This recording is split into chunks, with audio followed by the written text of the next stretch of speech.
The Fleecing of America, Uncle Sam Meets the Banker, is the first in a series of public service programs sponsored by the Dearborn Duck Club and We the People Act. The following program was recorded at the Allen Park Civic Hall as part of a constitutional seminar. I think our banker has gotten here, and he'll be up in a minute here to talk to you a little bit. What I'd like you to do is when this fella comes up here, try to just think of yourself as being in his office. Just don't look at the walls the way they are. Just imagine these walls are solid mahogany paneling or expensive cherry, burl wood.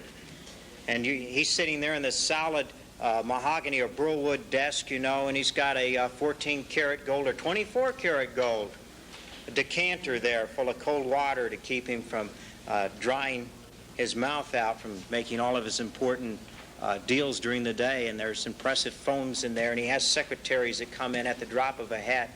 I want you to kind of build up a mental picture of that, so when this fella comes up here, you can get the full impact of the message he has to say for you. So what I'd like you to do now is to welcome our local banker.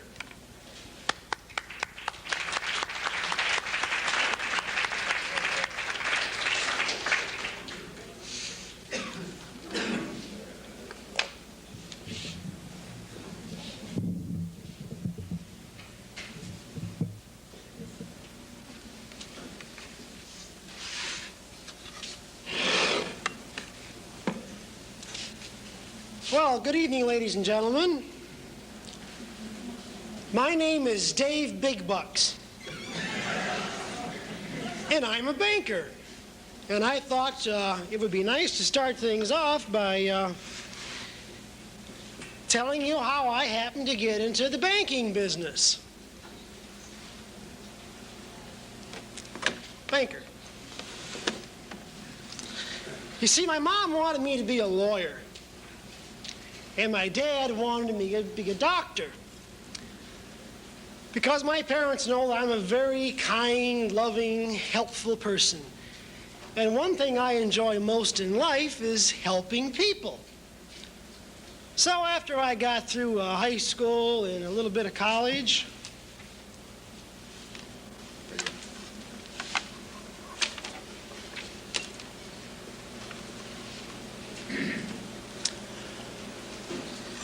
I began to think seriously about what I really want to do for a living. Now, as I said, I really enjoy helping people. And I looked at all these professions around the world, fireman, policeman, lawyer, doctor, and I thought, gee, that's nice. All those people in their own special way help people. But not one of them really helps everybody. And I just enjoy helping people so much. I wanted a profession where I could help everybody. And I thought, gee, I looked around the world and I saw doctors buying things and policemen buying things and firemen buying things, and even the grocer buys things from the hardware store and all that kind of thing. And every time somebody bought something, they had to use a thing called money. So I thought, gee, banks lend out money, banks have money. I know what I'll do. I'll become a banker. That way, all these people will come to me for help. That way, I'll be able to help everybody. Because you know how it is when people need money. I'm the one they come to when they need money.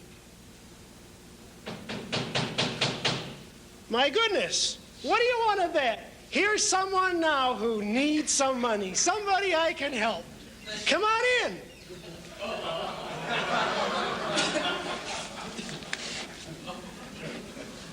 Well, my goodness. Do I know you? Aren't you Uncle Sam? That's right, Mr. Banker. Well, I'm Uncle Sam. I'm honored to have you here tonight. My goodness, what a pleasant surprise. You have a lovely office here, Mr. Banker. It must cost a fortune to decorate. Oh, well, thank you very much. I remodel 4 times a year. Of course, I can afford it. I want to plan on remodeling it 6 times a year. And I'm going to buy the building across the street in the meantime. That's a problem we're having right now, Mr. Banker. We don't have that kind of cash. You don't? We're short on cash. Well, listen, before we get into your problem, would you care for a cigar? Sure. Here. These cost me $5 a piece. Care for a light? Okay. Hey, what are you doing?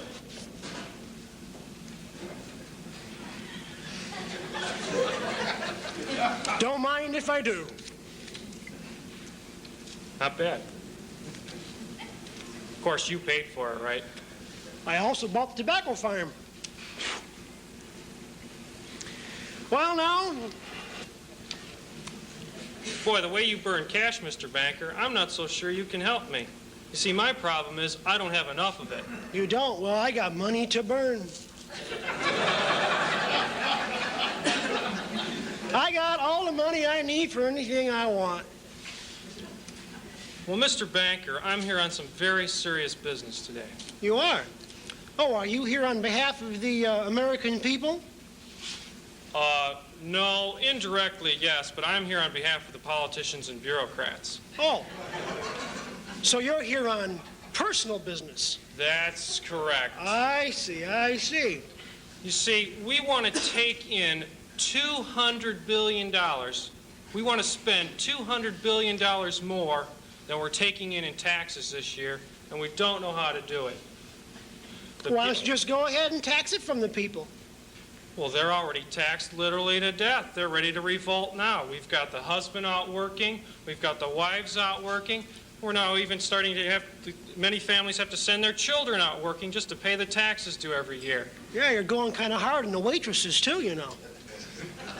Well, let's stay away from that right now. Anyway, if we were to try to raise $200 billion that we need each year, we'd have to raise the tax liability of the average American $4,000.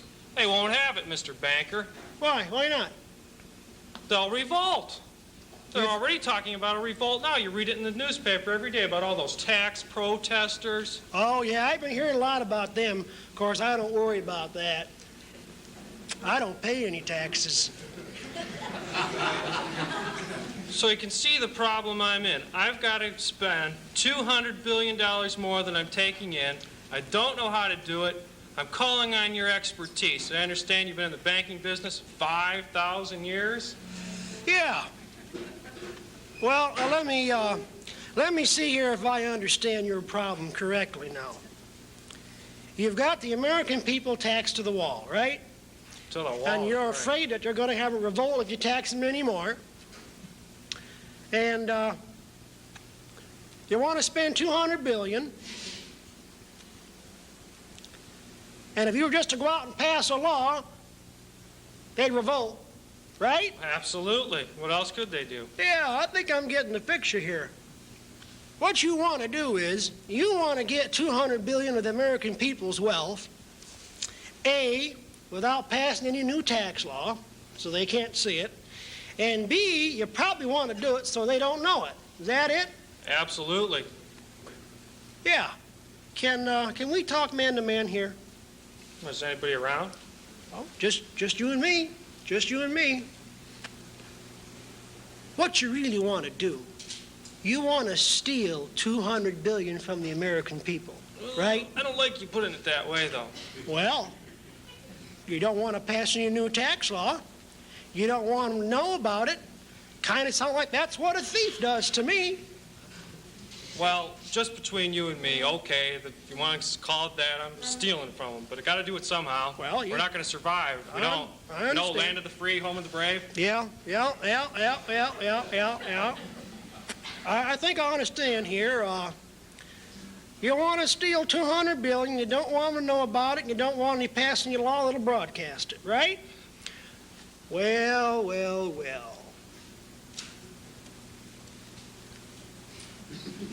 I think you come to the right place. I think I can help you. Tell me about it. Well, you Congress see... hasn't been able to help me. Maybe you can. Well, you see, I've been in this business for many years. And for about 5,000 years, I've got this great little scam going. And you know, I keep doing it and doing it and doing it. And those damn sheep out there, they just never do catch on. And basically, here's how it works. Now, you see this stuff here? All the people around the world, they think this is money, see? Everybody out there in America, Joe, he has to work to get this. Mary, she has to work to get this. And everybody in America is working to get this. So that when they come in the marketplace and they see this in somebody else's hand, they just instantly think that that person must have worked for it too, see? But that's where I come in. See, I don't work for it. I print it. And it's a hellacious lot less effort to print it than it is to work for it, see? Matter of fact, I printed up some samples today. Kind of thought you'd be coming by sooner or later. They look pretty decent, don't they? You mean you're just going to print all this out? No. You give it to me, $200 billion a year? That's easy as that? What? No, let me just tell you how this works here. Like I told you, see, when another American citizen sees this, they think that the person who's holding it worked for it. They don't know me from anybody. So when I walk out amongst the sheep out there, I show them one of these, and they instantly think that I worked for it. See? And they take it quick as they can. You know what they do? They give me all their hard-earned property and wealth.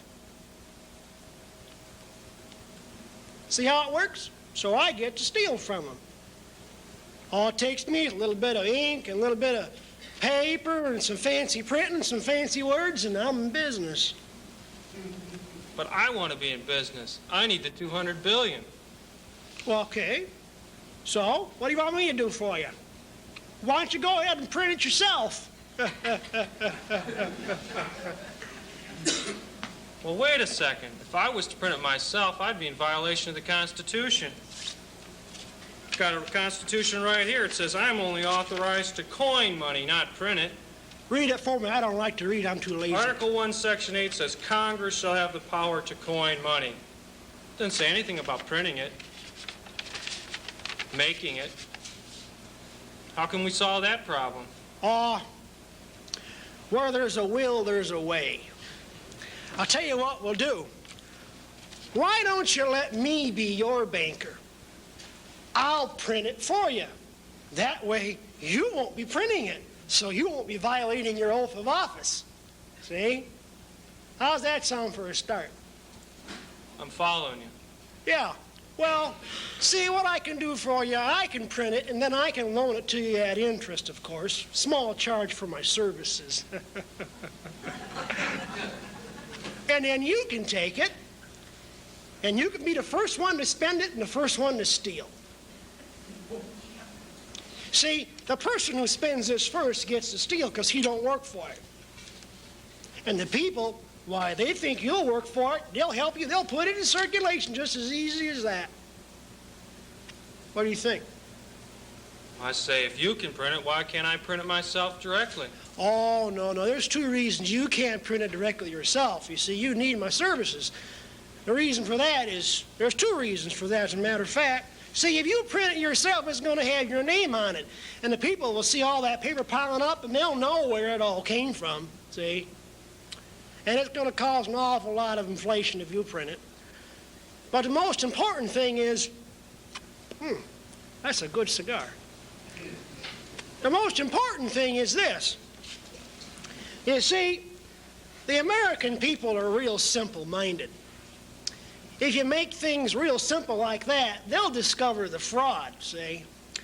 You got to add a step or two to the process, make it a little complicated.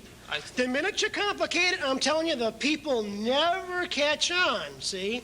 So what we can do is, so we can confuse them, we'll have you print up some bonds, see? Pieces of paper. That's the first step. Second step, well, it's still a pretty good cigar. Second step is I'll take this paper here and I'll buy those bonds from you. Of course, I get the interest. And then you take this stuff and you put it in circulation and you get to steal, see? And that way it seems real complicated. Of course, the bottom line is we're still stealing. I mean, you're still stealing for your politician friends. I see what you mean. They're going to be pointing their finger at me. I'll be pointing my finger at you. Yeah, and in the meantime, I'm going to hire some high-minded economists, and I'm going to buy them off with this stuff, see? And I'm going to pay them to tell the American people that the system's too complicated for them to understand, see? And that way, they'll never catch on. And, of course, I'll buy them all the media time those economists need and all the press time. And, yeah, that's what we'll do, see? It's worked in the past. I'm telling you, they ain't caught on yet. We get them so confused and it'll be so complicated, they'll be pointing at me, supposedly. Nah, they'll be pointing at the economists, just saying, we'll take the heat off of you and I that way. Got a problem. Yeah? What about the judges? Judges? The judges in the entire land, from the municipal courts, from the district courts on up to the Supreme Court, know, according to our Constitution, that they can only compel gold and silver coin. What are we going to do about the judges? Well, you sure got a lot of problems. You ain't got no answers, though, have you? Well, you came to the right place on that one. You see, what I'm going to do there is, just like those economists, I'm going to pay off all the professors in all the law schools so they'll teach all the future lawyers and judges when they get into office. They'll teach them that the word coining is the same as printing, see? And they'll be so happy to get this stuff because now they're stealing too, and of course stealing ain't no work for the judges. So when they get into their courts, they're just going to force this on the people and tell them coining means printing. What's your next problem, boy? You got any more problems? Let me get this straight. You're going to print it because I can't. You're going to loan it to me with interest, and I'm going to use it to steal from the people. That's right. And you're going to collect the interest for me. Of course, you'll need a separate agency to collect that interest. You wouldn't want to collect it yourself and more taxes because the people will get pretty upset at you, see? Remember now, you got to divert their attention away from you. You got to get a second or a third party involved here. That way they'll be angry at them and not at you. Works every time, I'm telling you. Yeah, with all this money piling up every year, if I take $200 billion a year from you and I spend it directly in the economy and steal from the people, we'd have hyperinflation in a matter of 2 or 3 years. Yeah, I thought you were going to ask that question. Well, I'll tell you what we'll do. You're absolutely right. All this new paper here is going to be piling up out there. So you see what we got to do is we got to protect the system. You spend it first so you get to steal. Now, if we let the people go ahead and spend it, that's going to cause inflation. So what we do is we tax it away from them after you've got your wealth, and that way they can't spend it and there won't be no inflation. You get to have all you want. We'll call it an income tax. And Yeah, once this thing gets going here, see, you're going to want to spend more and more and more and more every year. So that means we got to keep the tax going up and up and up and up and up. What we can do, we can sell the tax to the people as a tax the rich scheme, see? And then as you begin to spend more and more, I'll start a war someplace, and then we'll call it a victory tax. we can start it low at 2%, too. Yeah, we'll start it real low. You always got to start things out slow, because you see, let a generation or two go by, and American folks, they're going to forget. I'm telling you, it works every time. And let's see, during this withholding, yeah, we'll call it a withholding tax during the war, see? And we'll make it so that it's to support the war, of course, and it's patriotic to pay this tax. And, of course, anybody that don't want to pay this tax just ain't patriotic. And that way we'll get the Americans pointing their finger at everybody else who doesn't want to pay this tax. And, of course, they won't want their fingers getting pointed at them, so that'll start this new concept out called voluntary compliance. Say, what They'll about, all want to comply and be patriotic. what about this new agency I should create? Yeah, new agency. Well, you got to give it a name so it's not linked to you. See, we don't want them pointing the finger at you. I was thinking about that. I was thinking like the Central Revenue Agency. What do you think of that name? No, I was thinking more something, the Federal Collection Agency. No, federal's too close to home. You're going to be collecting revenue. Well, they'll think it's revenue. Revenue Service, Central Revenue. How about the Internal Revenue Service? Internal. Yeah, that doesn't sound like a government at all, does it? That'll be a good one to take the heel out. Internal Revenue Service. I think I kind of like that, and that's not bad at all. Of course, I got to tell you, it'll be in your interest now as the years go by to get more and more government employees, see. The more employees you get, the more of this you get to spend. The more you get to spend, the more you get to steal. Get the picture? And the Internal Revenue will be out there collecting all that excess in circulation. And Don't forget my interest. And I can pay your interest, too. That's right. Boy, oh boy. Gee, you know, if you get enough politicians and bureaucrats and big enough bureaucracy going for yourself, eventually you'll be able to outlaw those tax protesters who want coin money. Won't that be a joke on them, huh? Oh, boy, oh, boy, oh, boy. You know, I'm beginning to really enjoy talking with you here, Mr. Sam. For a while there, I thought you were a pretty straight shooter, and you were on the people's side, but I'm sure glad you see things my way.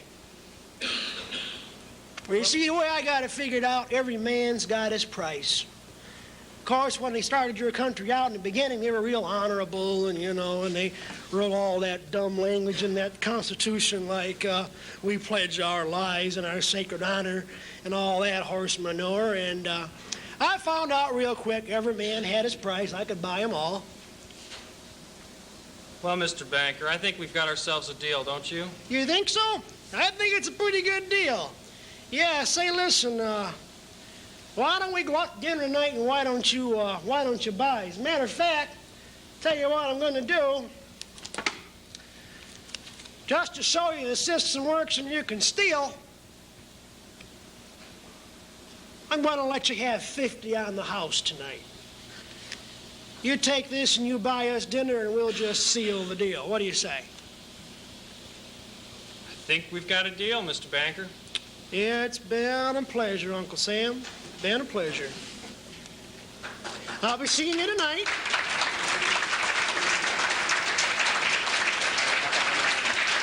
Walk off. Mr. Banker, I want you to be my banker. It'll be a pleasure. It'll be a pleasure, Sam.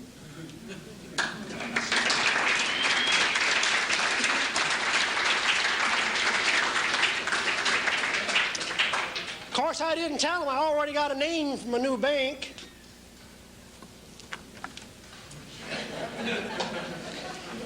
I kind of thought he'd be coming by to see me someday. Everybody does eventually.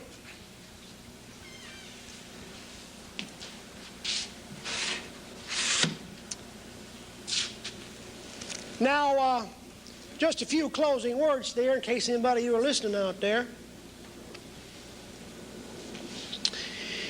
Oh, Uncle Sam forgot to ask a few other questions. It didn't occur to him about that income tax. Of course, the real reason why I want that income tax is so none of the herd, the sheep of the American people, can ever become as rich as I am. I won't have any competition that way. So that's the first important step about the income tax. And of course, you know, the Americans, they got a lot of gold. I take a fancy to gold myself. Gold's real wealth, but the sheep don't know it. So now that I'm a central bank, Sam doesn't realize I'm going to take every extra piece of paper I can, and I'm going to buy all that gold. Beats the hell out of digging it out of the ground. And of course, in the meantime, after I bought all the judges and got the economists talking and got the press, I'm going to elect me some politicians. Going to take some more of this stuff here. I'm going to buy them off, so I'll control the Congress. And I don't care then what else happens. And there won't be any honest citizen dare run against me. He won't be able to outspend me. Yeah.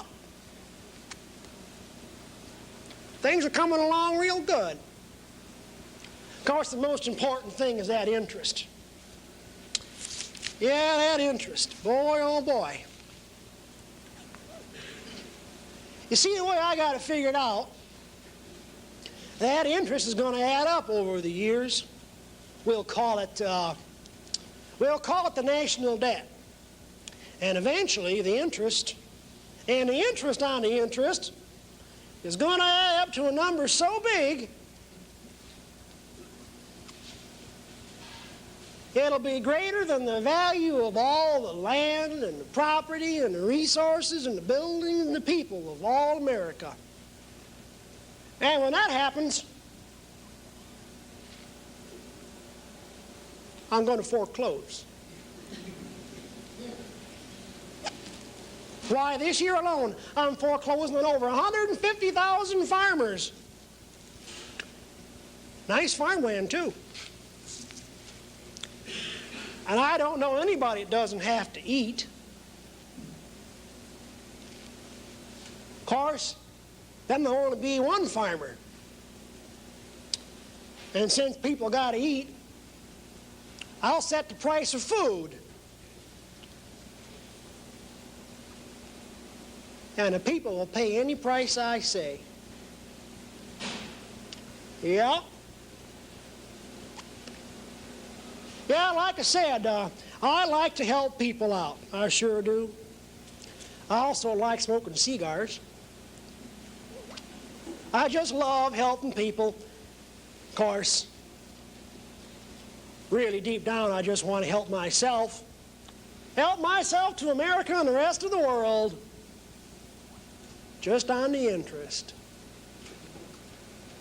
Yeah, boy, oh boy, I think of that. What did they say back there? They sing that song, they say, land of the free and home of the brave. Well, when I get through, America. America the beautiful, America the free, land and home of the brave. When I get through, America will be mine. All mine. The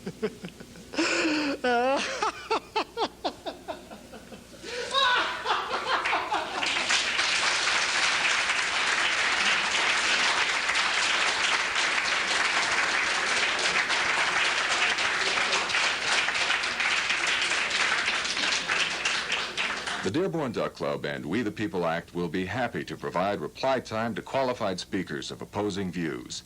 To find out how you can fight the fleecing of America, please attend our next meeting, Thursday, May 26th, beginning at 7:30 p.m. at the Allen Park Civic Hall.